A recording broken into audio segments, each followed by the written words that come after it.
My name is Darcy, and I'm one of your friendly neighborhood librarians here at the East Baton Rouge Parish Library. Today, I want to tell you about Deeplight by Frances Hardinge. Once, the gods lived among us. They were strange and unknowable beings of terror and beauty. They say they lived in the underdeep, a dark and mysterious world of terror deep beneath the seafloor. Despite all of the many sacrifices the priests suggested find their way down to the sea, when the gods were displeased, they would rise and bless the myriad with destruction. They would devour whole sailing fleets. They would raise cities from the ground so there were nothing but rubble. Those few that lived to tell their tales spoke of the beauty and the terror and the deep devotion their divine bodies inspired. They were horrors, but they were our horrors, a badge of honor for every soul living on the islands. But that was before the cataclysm. 30 years ago, the gods rose as one and ripped each other to shreds. Now, all that's left of them are bits and pieces, Godware they call it, and it still has strange and valuable properties. Though I suppose that's not the only thing the gods left us. We still have their stories, and we still have their names. The glass cardinal, the swallower, Gathergeist, the hidden lady. Hark never saw the gods. He never even heard their strange calls from the land. He wasn't even alive when their end came. But he knows the value in their names. Makes a living on it, you might even say.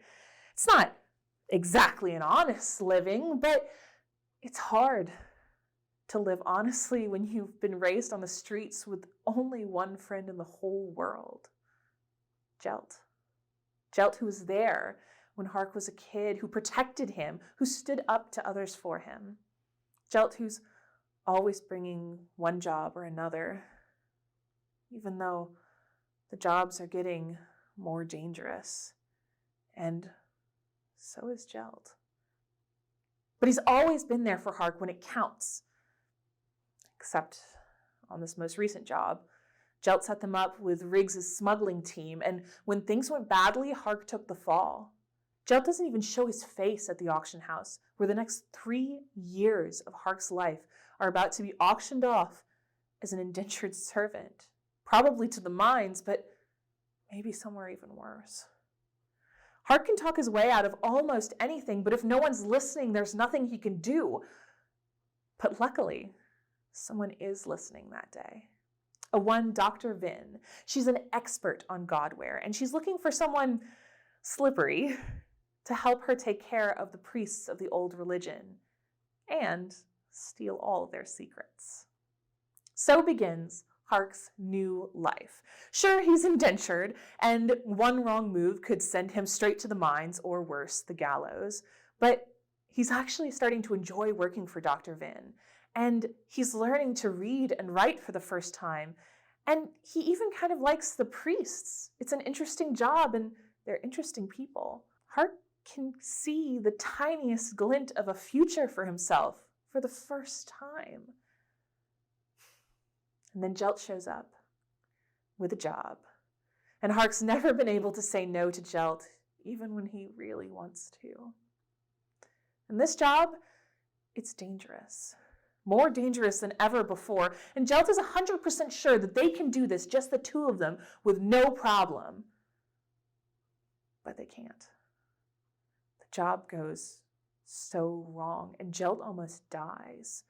In fact, the only thing that stops Jelt from dying is a strange piece of Godware that Hark finds on the job. It's small and round, and it pulses.